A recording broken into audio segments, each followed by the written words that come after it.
Some few months ago, the Federal Ministry of Youth and Sport Development inaugurated a particular set of Nigerians to see into the affairs of basketball in Nigeria. They were called Interim Management Committee that will see to the affair of basketball after that particular sport was suspended by the federal government. But later on, that 2-year hiatus the federal government went on was actually rescinded, and that decision cut off. Right now, the Federal Ministry of Youth and Sport has actually dissolved that particular Interim Management Committee. Using that to welcome you on the show, 360 Sport on Trust TV. I am Adeni Ajishafe. We'll be looking at that particular story and a host of others as the show continues. Quickly, we start with basketball. Ministry of Sport dissolves Interim Management Committee. Well, like I said earlier, the committee was set up to see to the affairs of basketball in Nigeria after the federal government opted out in allowing basketball to run for the next 2 years. But later changed that decision, and now that committee has been dissolved. Let's look at the statement coming from the Federal Ministry of Youth and Sport Development, where they talked about the dissolution of that particular committee. You may recall that the federal government, in addressing the lingering crisis in the Nigerian Basketball Federation, NBBF, had calls to set up an interim management committee, IMC, on 4th June 2022, following Nigeria's withdrawal from international competitions for 2 years. It continued consequently with the federal government rescission from its earlier withdrawal of Nigerian basketball from the international scene and releasing the NBBF. Beginning from Nigerian participation in FIBA Basketball World Cup 2023, African qualifiers in Kigali, Rwanda, the continuation of the IMC is no longer necessary. The Federal Ministry of Youth and Sport Development hereby announces the dissolution of the Interim Management Committee for Nigerian basketball with immediate effect. The ministry, in the same connection, wishes to thank the chairman and members of the now defunct committee for their invaluable services to the basketball family and the Federal Republic of Nigeria. As we speak right now, well, our team are really, at least they are in camp because they've been invited. 15 players that will be playing in the qualifiers. They call it window 4 for the FIBA qualifiers that will be coming up. And right now, Nigerians are happy that finally basketball is really having a sign of relief. Things are going well, and we hope that it will continue to hold, because administration needs to remember, without these athletes, without these basketballers, volleyballers, footballers, they cannot do anything. We just want to talk about this with Charles Ohaji. Good to have you. Yeah, thank you, Adeni. Good evening. Good one. Now, basketball is back, at least, well, the IMC that was set up by the federal government, through Federal Ministry of Youth and Sport, has been dissolved, and we just saw there how the letter was written. And now, 15 players have been given invitation. They will be prosecuting the qualifier, the window 4. Right now, Nigerians can't wait to see our basketball coming back to life again after all that has happened. Yes, thank you, Adeni. The question here is, it has been dissolved, so who takes over? NBBF. Yeah, they take over. The Nigerian Basketball Federation takes over, and they are on it. Yes, I think at this point, I must give kudos to the sport minister. The sport minister has really, even though for me, I don't know whether he represented in any sports or he was not involved in any sport growing up. I didn't right? Before, but he has been able to look at sport and realize that sport generally it's a key tool in nation building, in any nation in the world. In fact, some nations they use sports. It's a big source of economic revenue. In fact, sports solve 50% of unemployment in any organized sporting system in any part of the world. Sport is big business, not just only football, but all sport. But this minister has been able to demonstrate so much capacity, so much love, so much knowledge in the area of sports. I've seen him being able to. I've seen all his programs. He has got himself involved in every of the association. He goes to all the federations, not just volleyball, all federations. I've seen him put a listening ear, trying to open their files, find out what is the problem there, and try to create not just an immediate solution, but a long time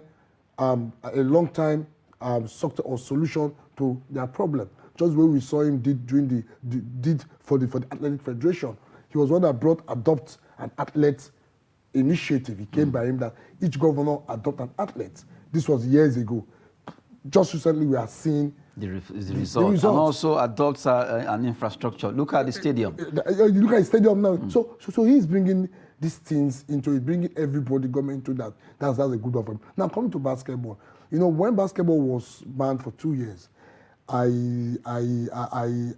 a point, I wish it was football that was giving that ban. Yes, at a point. A lot of people are actually wishing for that. No, at a point, yes, because I think that alone was able to reorganize or reset everybody involved, reset them back to normal mode. That no, we are not going for 2 years in basketball. The players started agitating. Everybody was unsettled. The fans were unsettled. Even the world, even the World Federation basketball was so unsettled because they know FIBA, because they know what this African giant Tigers. They know what they bring to the table. Bring to the table at any time they are there. So everybody will become unsettled and decided lobbying everywhere, calling everywhere. Why? So at the end of the day, when I started wondering, I mean, what is in this thing? Okay, so these people involved knows what's at stake. So why are they causing this unnecessary disharmony, 2 factions, having 2 elections in 2 different states for the same federation, naming 2 different presidents? So I mean, it's laughable. Okay, this one doesn't want to step down. This one, so what is the gold mine? What is the real thing in this point that's causing the whole wahala? So the minister was able to come in and then try to see how he can reorganize that. So set up an interim committee, of which one of my friends, an ex-basketballer when I was in school in ABU, Udom was part of this committee. And of course, I met him once or twice. We spoke about it. And of course, he said, of course, they know the problem of basketball in Nigeria. And of course, being people that have played the game and have traveled wide, they know and they are going to get a solution into the game. So I think for me, it's once you have something on interim, I think it does not give it the full running, allow the wheel to run well, smoothly, because it has an interim capacity there. So calling it off right now and then say, okay, players are in camp, come out, let's play the game. I think it's a good one for sport. It's always nice to see whereby every issue in sport is being resolved and the sports are allowed to run the way it's meant to run, not just to give Nigeria name all over the world, but also to keep developing the grassroots that are there and also help us to make it economically to have the effect in Nigeria, which in the long run, these are all we should look at. So I think it's a good one for basketball. They're able to resolve their problem and their house is now in order. So what we expect to see how well they do in the next African qualifiers they are going for in Rwanda. We expect to see them qualify and then see them do well, which will show us that yes, the fans will be glad that these people actually have come back together and the results are coming out. Good one there. We've been talking concerning basketball in Nigeria. The solution of the IMC, Interim Management Committee by the Ministry of Youth and Sport Development. After some time since June 4, they've been at the affairs of running basketball in Nigeria. And now we hope things go well with the dunk and slam sport in Nigeria. From there, let's talk about Bayelsa Queens. Bayelsa Queens right now, as we speak, they are in Côte d'Ivoire as they want to play in the WAFU B Qualifier Champions League that will be coming up there in Côte d'Ivoire. Our own team, that's Bayelsa Queens, they are representing Nigeria in this competition. And the winner from their group representing the West African side in the CAF Champions League for women. Now, quickly, let's look at those teams that we play in Group A and B in West Africa. Let's look at them. We have in Group A, AS Abidjan, Côte d'Ivoire, AS Police Ladies of Niger Republic, Espoir FC of Benin Republic, and in Group B have Ampem Dakwa of Ghana, USFA of Burkina Faso, Atleta FC of Togo, and you have Bayelsa Queens of Nigeria. Well, those are the teams they will be playing, and whoever wins from here goes to play in Morocco for the CAF Champions League for women. At least from the way it is, I'm seeing Bayelsa Queens. I'm not underrated them because I know it's going to be very tough against the Ghanaian team. I know they are always, like somebody said, when it comes to Nigeria, Ghana is always like this. So, but I believe our ladies will triumph. Yes, of course, I believe that. And again, the truth is, when it comes to women football in Africa, I think Nigerians should take the lead. I think we're one of the countries that actually be able to promote this female football or rather develop it more than any other country. But the thing is this, when you look at all these club sides that are playing now, 50% of them are Nigerians playing there. So when you wonder, by that playing is there, if you go to the other countries in Togo, 50% or the key people there that will give results are Nigerians playing. So when it comes there, when you look at a lineup, you see that this team says that we are playing against so Bayelsa Queen or Peter Bayelsa Queen, it's the Nigerians there that are the ones that are the key players there. I mean, what does it show? It shows that, okay, what shows that? Shows that we still have this issue of trying to keep our best with us in Nigeria, both for welfare package and a lot of things, and system too for them. But I expect Bayelsa Queen to come out top from that group in WAFU B, because I don't think any of that team there should be a problem for them. Yeah, but I'm only looking at the Ghanaian team, the Ampem Dakwa. They want to strengthen it up against Nigeria, but I'm sure they are equal to the task. No, they are. I don't see, of course, Nigerian teams are equal to the task. Good one there. Now we have to move away from Bayelsa Queen's story and talk about this particular new development, though it has not been confirmed that new proposal for a 24-team MPFL for consideration at LMC Club Owners AGM in Ikenne, Ogun State. That will be coming up. And now news came out, although it's already flying. Maybe they are trying to test the water. Would the people accept it? But I look at, someone said we struggle with 20 teams. Now we want to have 24 teams. How do you want to do it? They said the relegated teams, the 4 of them, will play against the second place in the NNL of each of the 4 groups, Group A1, A2, B1, B2, both in the Northern Conference, Southern Conference. The 4 teams that actually came second, not the first now. Yes. They will play to fight with the 4 relegated teams. I'm like, what's all this unnecessary that they are trying?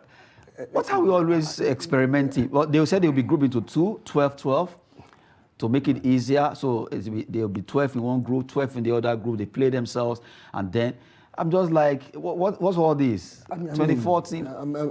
Let me hear your view anyway. Adeni, now, do you know the teams they were relegated from the MPFL? Do you know the 4 teams that were relegated? At least Kano Pillars, Heartland, Katsina. These 3 teams, but Kano Pillars especially. These are the teams that I think a lot of there are people that cannot see these people not playing in the MPFL next season. That's why they came up with this? I'm telling you. No, you won't understand. I'm telling you. Okay. That's why they're coming with all this trying to come out issues. Now, I heard that the sponsor, because we don't have a sponsor in LMC, and we're trying to get a sponsor. And the sponsor is saying that they need to do it 24 teams and share it into 2, so that our league can also earn the same time and that other leagues in Africa ending. And will earn too. So I think the sponsor, this is what they want, that way they'll be able to come in fully. But again, as you said, this is professional MPFL. We shouldn't turn it to pro league. We shouldn't turn because the sponsor wants it that way, then we have to. Now we shouldn't disorganize 24. This league. We have started. I mean, we've been playing league since the 1970s, and we've seen from national amateur to pro league to professional league, MPFL, and it's wonder. You wonder how interesting it's going to be when you come and say, okay, I'm sharing it 12 teams. These 12 teams, you know, I mean, these are the things that I think this AGM need to hold. This NFF AGM need to hold. These are one of the things they are not getting right. Because if you don't get the country's national league right, it will be difficult for you to feed the national team. Because the idea of the league is to be able to feed the national team at every time. But if our league is not working right, I don't see it how it's going to be interesting. I don't see how it's going to work. I don't support that 24-man team. As you said, 20-man team, we are struggling. We cannot finish the league at the right time. We are having issues. Welfare, they are not paying players. So many issues are coming in. You're not coming to bring in 24-man team into the list again. So I don't know how it's going to go, but I know that the club owners will actually try. No, I don't think they want it to fly. But again, as I said, the teams going on relegation is the problem. When you look at the teams that are going on relegation, I think the politics there is too much. Because politics in football, Heartland, Kano Pillars, these are teams. These are teams. You want to see them, you know. But again, that shows that we still have a long way to go. We have not gotten it right. In other places of the world, if a team like Chelsea, even Barcelona are going on relegation, it's just going on relegation. It's their business. It's their business. To them, they didn't do well. That's why they went on relegation. So I don't know why our own, when they get there, because initially they try to see how they can swap places. In fact, they try to see how they can even do it. If possible, maybe Kano Pillar, what will happen, let them come back. But the table is there. This team didn't do well. They're on relegation. So why can't we let them go on relegation? And so that even going on relegation will help the lower league they are going to, NNL, it will boost it up. Because the big teams are there, yes. It will make them know that this is transparent. It will boost it up. You know, the Kano Pillars is playing with us, but of course I can't imagine Kano Pillars playing In the internet.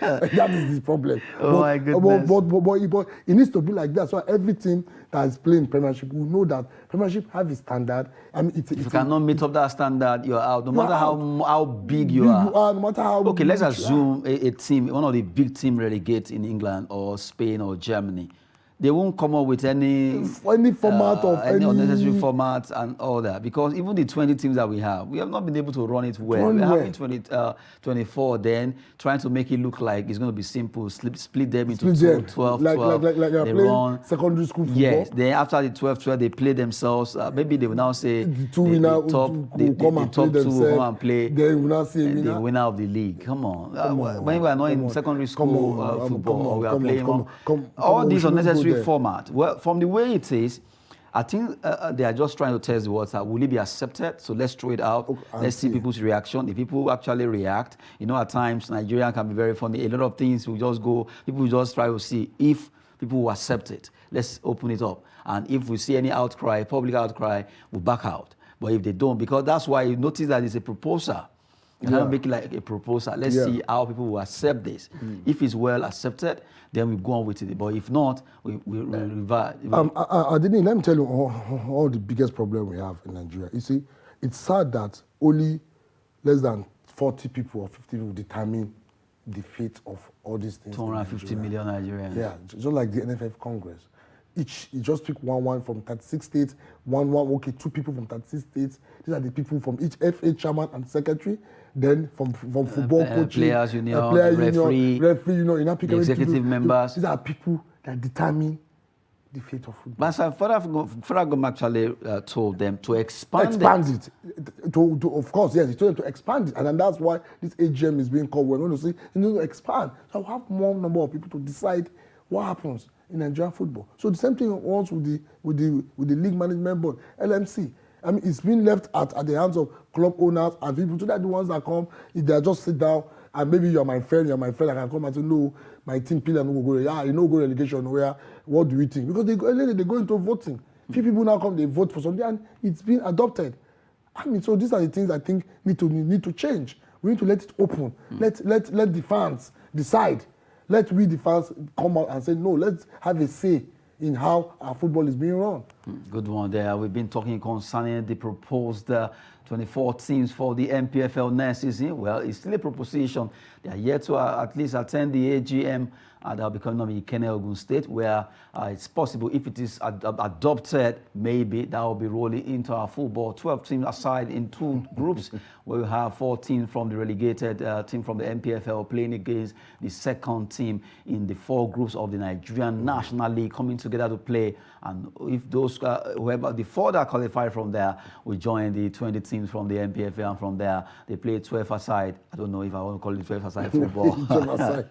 Okay, good one there. Quickly, let's run through some transfer. Players are moving here and there. We start with a Super Falcons star, Rita Chukwelu. Chukwelu right now has joined Levante after being declared a free agent from Madrid FC, and now she has moved to join Levante. Congrats to her. Fantastic player right now. At the age of 33 or thereabout, she's done well for herself when it comes to football. Yes. No, Rita has done well for herself, not just for herself, but for Nigeria too. They've all done. In fact, these are the first set key of players. Key players. They remind me of Stephen Keshi and Côte. These are the people first that opened the floodgates for a lot of Nigerians to go for greener pasture, to go into Europe football, and at the end of the day, all these things they are bringing it back to the national team and to Nigeria. It's going to be a plus for us. She has done so well for herself. You know, the truth is, in Europe, when you go to Europe, female football is being played by ladies, not girls. So at that age, that 33 you said, that's the age. If you look at all the teams playing, that is the age. Most ladies are the one women are the one that plays football when you go to Europe. Not like in Africa where you have girls. There are ladies that play. So at that age, perfectly well, Levante, she's going to do well, she's going to fit in. That's her prime. That's when she's more experienced and she's going to fit in into the Levante team. So I wish her all the best of luck. Good one there for Rita Chukwelu. We wish her all the best as she prosecutes again with Levante FC. Now, we're talking about another one. Manchester United, they came with a bid to Atletico Madrid, but that bid has been rejected by that team. £110 million Joao Felix bid from well, I don't know. Why is everybody rejecting Manchester United? This is becoming embarrassing. They should just let. Is it really? I didn't hear. You know, you just called Man U now. I don't want to talk about Man U, but it's quite very painful and embarrassing. Why? And quite embarrassing. For Manchester United right now, the team is confused. They're just running after different players. They are confused. They don't even know who they want to sign. Tomorrow you talk about Vardy, talk about this. They're just confused right now. And the thing is, I think the Manchester United team. I think the coach or the team is just. They're a bunch of lazy players. That's why I look at it. I think the coach need to really work on them well and get them to really know that, look, we need to play. I mean, you can't just, at the end of the season, they were only able to sign Eriksen. Eriksen, that is, for me, I think Eriksen is already old and he's not a player that you depend on. I mean, he's a player that is just coming out from health issue, even though he's been given the all clear. But I don't think you look at Eriksen as a top player you're going to sign and one other player they sign. I mean, and you kept the same Fred, Maguire, the same team that has not been able to carry this team. Last year team that didn't do it, and they are still in that team. And then Ronaldo is saying that, look, I mean, the problem is too much. I want to leave. Ronaldo and Maguire issue is there, and Ronaldo is bigger than this coach. This time, Ronaldo is bigger than the coach. In fact, before we go to the studio, I saw a particular post talking about his style, that the players are already beginning to have negative minds towards this style because it's not suiting them. And then it's possible that he wants to take the armband away from Maguire, although a lot of people will accept that. But for the style now to be having collision with the players, that's a problem. That's a problem. Good one. We've been talking about some transfer story where Atletico Madrid reject a huge amount of money from Manchester United for Joao Felix. Well, let's see what's going to be happening there. Quickly before we go, Siri Olisema, a veteran player right now, rejoins Aqua United from Eyimba. He has done well for himself when it comes to football in Nigeria. Cyril is back to Uyo. Yes, of course, that's football. Footballers are. Of course, there's no permanent journeymen. Yeah, journeymen. You know, no permanent base. You just keep moving. Yes, they are doing for themselves. But the thing is, I hope the sad part is in Nigeria, when you play football in Nigeria, after playing football, giving all your best in your country, doing all the best you can do, by the time you retire, you're just left with. You just wonder what you see. You see all these players. By the time you sit there, you realize that throughout your playing career, what they owe you. It's times 10 of what you've ever earned. What every club you played for, if I tell you how much they owe them. So I wish all these players, Nigeria League, because LMC are bringing, of course, we need to get a sponsor, so that way we can see how these players can be their welfare package be well taken care of. So after going all through this, playing for Eyimba, playing for Aqua, giving all his life to make Nigerian League what it's going to become in future. You'll be happy for this. You're happy for these players. I think it's a good one for Cyril moving to Aqua United. Well, the last on the log is the fact that Ronaldo right now, well, from the way it is, Sporting Lisbon have actually offered hope to the man. Well, Sporting Lisbon show interest in signing Cristiano Ronaldo. Maybe this is the offer he has been talking about. But Man United are still saying they will not allow him to go. As I said, that will be the big problem they're going to have. Because they should let him leave. If he wants to go, let him go. On the pitch. The problem in football, the pitch, yes, pitch wins the game, but off the pitch, from the dressing room, a lot of issues matters a lot. But in training, everything matters a lot from there. If you don't get it right, Ronaldo did not come for preseason.